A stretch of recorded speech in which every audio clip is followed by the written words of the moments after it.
Hey everyone, this is Jerry with San Pedro Mastery. Today I thought I would do a quick update on the cacti that have started from seeds in small containers. This is not a video where I show you close-ups of the different varieties I'm growing. That I will do soon with another upload. No, today is just a short video to document how I'm moving them outdoors, going from artificial light to filtered sun.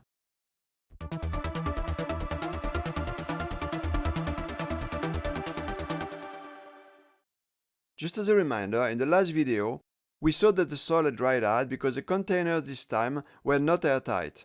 That was due to the thicker transparent film I used, which I could not stretch without folding the containers, and therefore I could not get a good seal. I added some water, and then I rewrapped them with the same brand of film because I did not have another kind in the house. I knew perfectly that they would dry out again, but that's no big deal, you can always add water. At the end of the video, I mentioned that I was also sowing 11 new containers. But there was then too many containers for just one single T5 fluorescent tube. I considered turning on the second tube that you can see on the screen, but then I came to the conclusion that 2 tubes would be too much light for the plants in the center.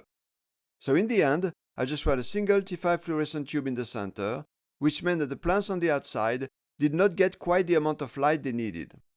That's not a problem as long as it's temporary, and I knew perfectly that in a few weeks I would move the plants outside, at least the 28 containers that I've been growing for 6 months, the 11 newer ones being too young.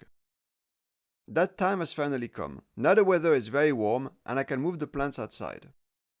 However, I don't like to place enclosed containers outside because the sun rays tend to warm up the inside of the containers like an oven, even if you filter the sun, like mini greenhouses.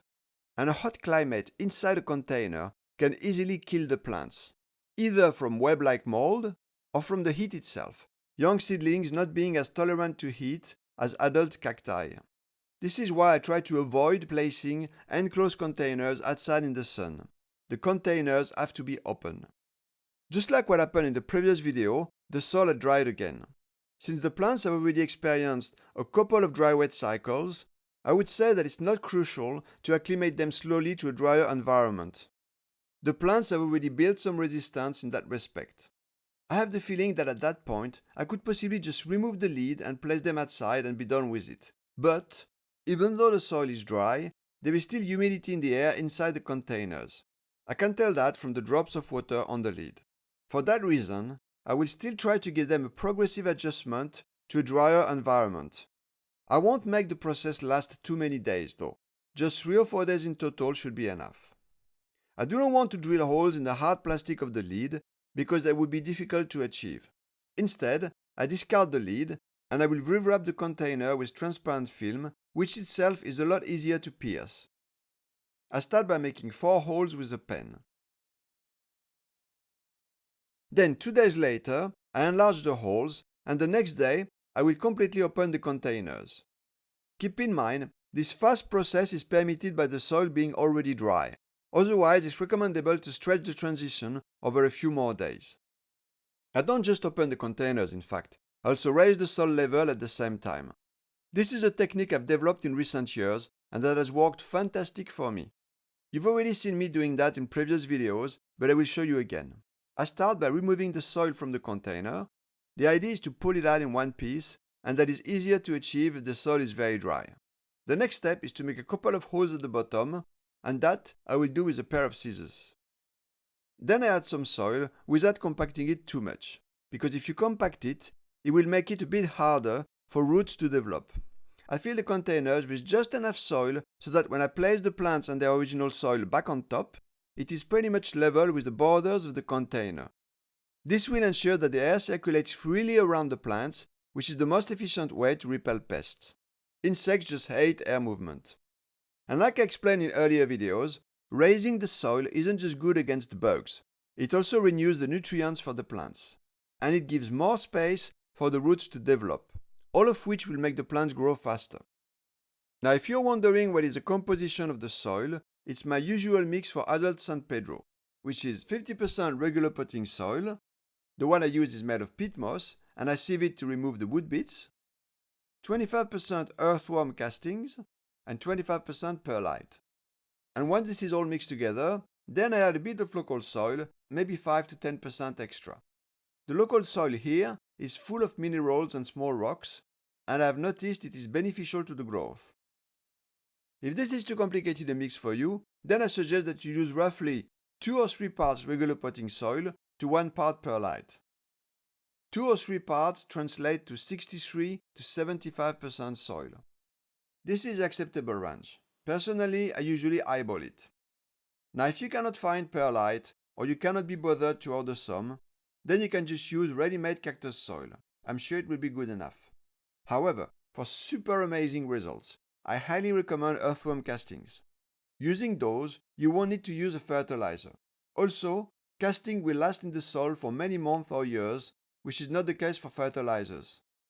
As for the local soil that is rich in minerals, it does contribute as well to the plant's growth, but probably not in the same extent as the castings. Once the containers are all done, I water them. I will probably need to pass over them twice so that the water reaches all parts of the containers. The soil I put in was not dry, it was already a bit wet, so it doesn't take that much watering to get it fully wet. Pay attention to the spacing between the containers. It's a good idea for them not to touch each other. That's because if ever there were some insects in one of the containers, you wouldn't want to make it too easy for them to crawl to another container. Although quite frankly, I've hardly ever seen any insects on them with the current air circulation system I've designed. The plants have the typical colors of plants that have been grown under fluorescent T5 lights. Here outside they will toughen up a bit and turn to a darker green color. There will always be some varieties that get a bit reddish, while others remain green. That is fine. What you don't want is all of them to turn reddish. That would be an indication of too much light. I don't think they will receive too much light here, as there are 2 layers of filtering material. One of them that filters heavily, I think it was sold as 85% shade if I remember well, and another one that filters lightly, and it was sold as 70% shade. These advertised numbers are probably not to take too seriously. This amount of shading is perfect for my growing conditions, which may not be the same as yours. Here I am on the Mediterranean coast with a fairly strong sun, and they are getting sun all day long. I have placed the containers on my back terrace, and since underneath there is a busy street, I have to be careful that one day the wind does not yank off the shading panel, as it could fall down the street several stories below and seriously hurt someone. For that reason, I have not hinged it like you've seen in previous videos. Instead, it's secured on all 4 corners with steel wire. That means that in order to access the plants, I have to pull out the table towards me. The plants are now 6 months old, and quite frankly, they could have grown bigger if I'd taken better care of them. I did let the soil dry out twice for an unknown amount of time, and that's probably taken out a few weeks of growth. As for the 11 containers I started 2 months ago, I wanted to see if I could not place them together with the other ones, since the double layers of filtering material will reduce the temperature considerably. So I placed a thermometer inside one of the containers and sealed it with transparent film. I did check the temperature at some point in the afternoon, and it was 40 degrees Celsius or 104 degrees Fahrenheit. That is way too much for an enclosed container, so that means that I will have to keep my 11 newer containers inside until they have grown some more and I can open the lids.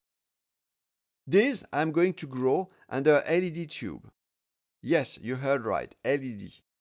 I decided to give LEDs another try after a couple of disappointing experiences in the past. I'm currently doing body work on one of my cars, and I purchased several of these 18-watt LED tubes to light up a homemade paint booth. They were just €5 a piece, and since they have a color temperature of 6000 K, I thought I would try one of them with the plants. I do not recommend you do the same. Play it safe and go for a fluorescent tube like I explained in my recent video on how to choose a grow light.